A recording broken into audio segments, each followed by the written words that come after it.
to item 14. And it's Tyler and Bridget.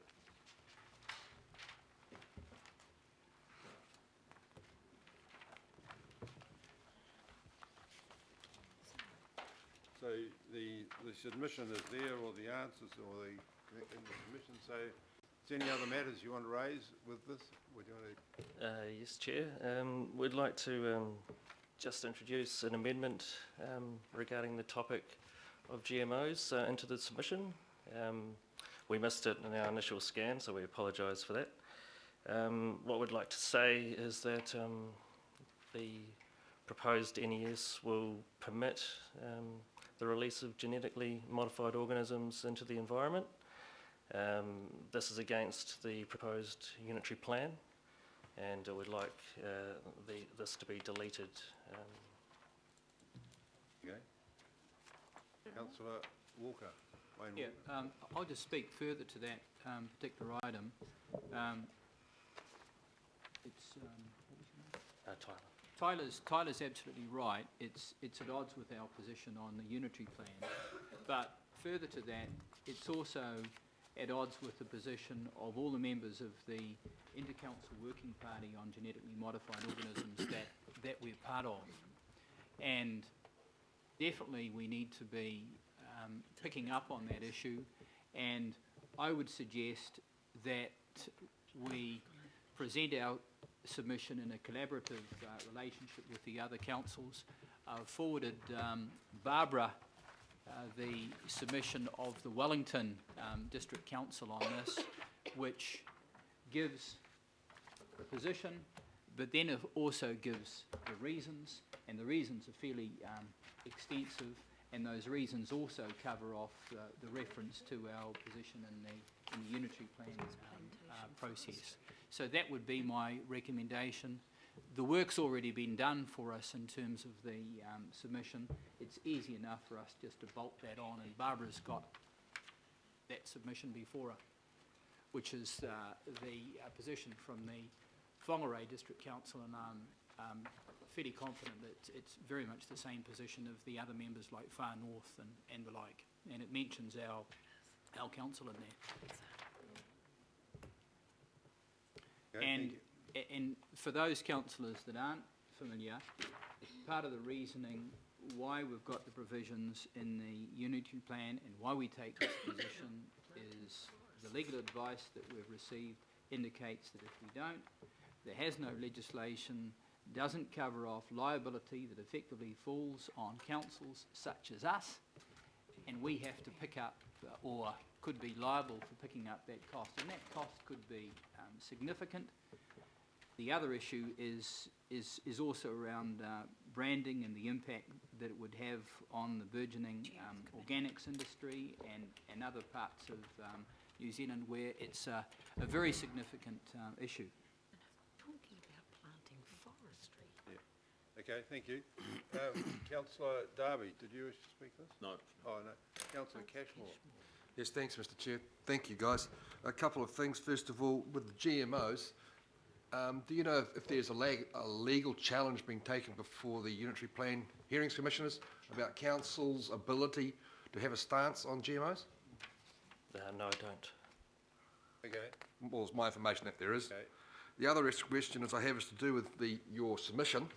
So you're looking for a more, and the ability to impose stricter sanctions on forestry companies as we agreed with in the draft unitary plan hearings with the forestry industry. Does the forestry industry have an opinion about council's position in the unitary plan on forestry harvesting? Not that I'm aware of. Councillor. Third question, if I may, Mr. Chair, that is that when the MPS was put forward by the Ministry of Primary Industries, what was their involvement with the forestry industry in producing this? I think this is the third iteration of the NES. Since 2010, they've been working alongside the forestry industry to come up with this document. So, yeah, 5 years of discussion. Right, so that's got us to that point. Okay, thank you. Thank you. Councillor Casey? I just want to ask a few questions about the threatened species and our really good words compared to their really pathetic words. Have we done enough in terms of the categorisations? Because the government wanted just to cover birds that were nationally critical or nationally endangered, and we're changing it to any species threatened or at risk. Does that cover all the categories? I do sort of apologise on behalf of the ecologist who was going to join me today to speak to this. I could find out for you. I couldn't say if it includes everything, but I do know that they have highlighted things like lizards and bats that have been missed by the NS. So if you'd like What I'd kind of like, and I often say this, is that we're quite unaware as a council of the rich range of threatened species that are in the Auckland region, and any opportunity we get to list them, we should take. So I was going to suggest that if you have such a list, and I've seen stuff come through, but in a kind of summarised form, it should go in there with pictures to ram it home that we really want our species protected. I agree, that's a great idea. Okay, thanks. Brilliant. Thank you. No other questions? Oh, so I'm sorry, Mr. Wilcox, you're actually down the list, and then the Deputy Mayor, sorry. When we made this submission, did this submission or did our discussions go before the forestry liaison group? No, they didn't. What? Wouldn't you talk to them first? Can I speak to that, Mr Chair? No. No. I'm the chair of No. that group. Order. So have we just taken this straight out of TP 223? No.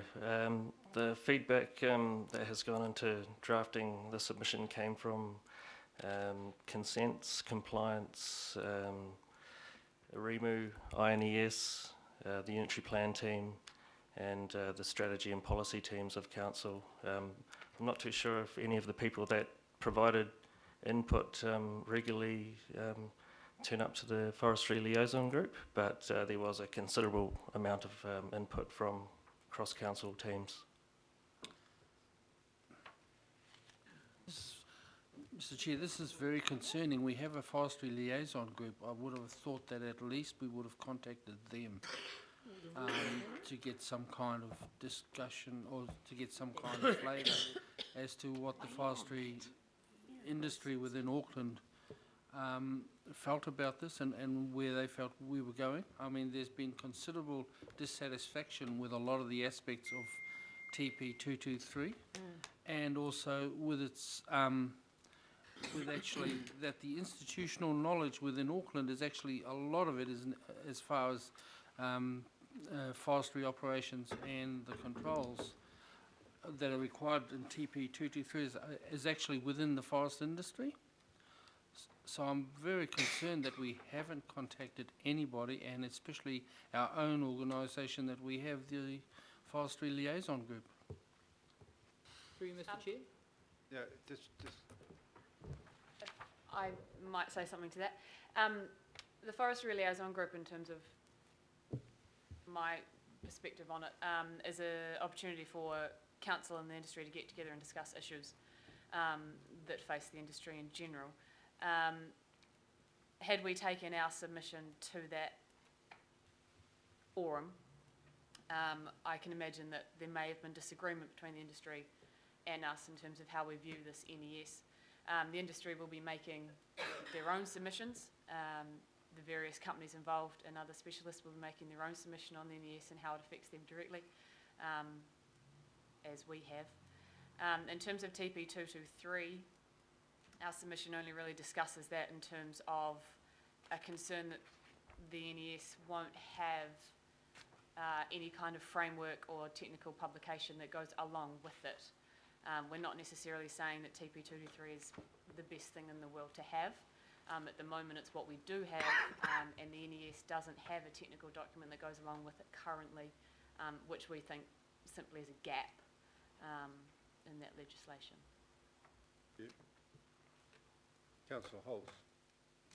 Thank you, Mr Chair. I just wonder, and picking up Councillor Wayne Walker's point around just aligning our proposal with the proposed unitary plan reflecting our current views on GMOs, whether we needed to move a recommendation to have that point included, or if it was just going to be taken as given. Sorry?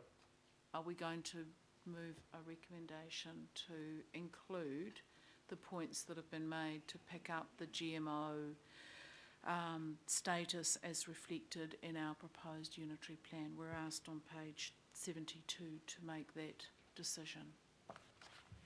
And if we are, I'm happy to move that our submission be amended to reflect the proposal, what's reflected in our unitary plan. In other words, the prohibition of GMOs. You're moving that? Have you got I the am. Details. Is there a seconder for that? Yeah, happy to Second that? second that. It's pretty straightforward. And Sorry? if I can just speak further too, and it's just around the issue of the Forestry Liaison Group. I'm the chair of that group. The members of that group essentially act independently, and they are certainly aware of this. The group itself is not in a position to make any submission. It is just a forum. And the other point that I just make, picking up on the iwi issue, that issue is also reflected in the text from the Whangarei District Council and the Inter-Council Working Party, which is actively liaised with iwi from Auckland and far north especially.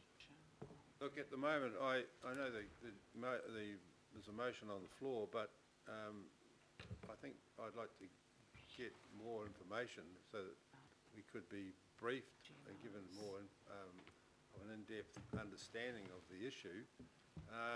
Which if we break for lunch, we'll be able to come back after lunch and give us some more. Half an hour.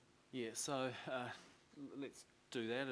If we want to further discuss the impact of some of these, particularly around GMOs, then I'm happy to talk to the staff and we can come back to you in relation to any particular questions you have after lunch.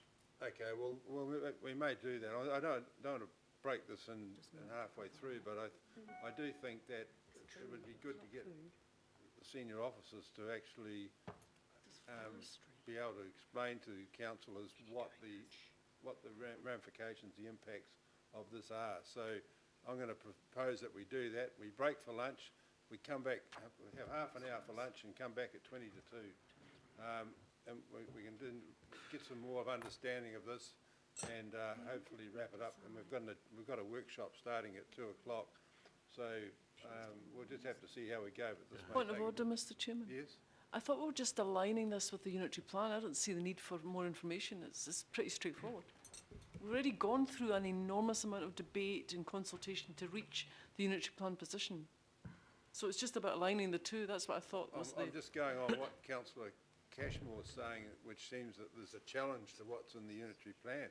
I think when this was brought to the last council, the GMO issue, it was a pretty contentious issue that was divided. The council was quite divided on where we stood. So I just want to get more information on those aspects. So But we have a position, we'll come Mr back. Chairman. We have a Well, position that we may have a reached at the end of the position, but, debate. we may have a position, but this is a submission.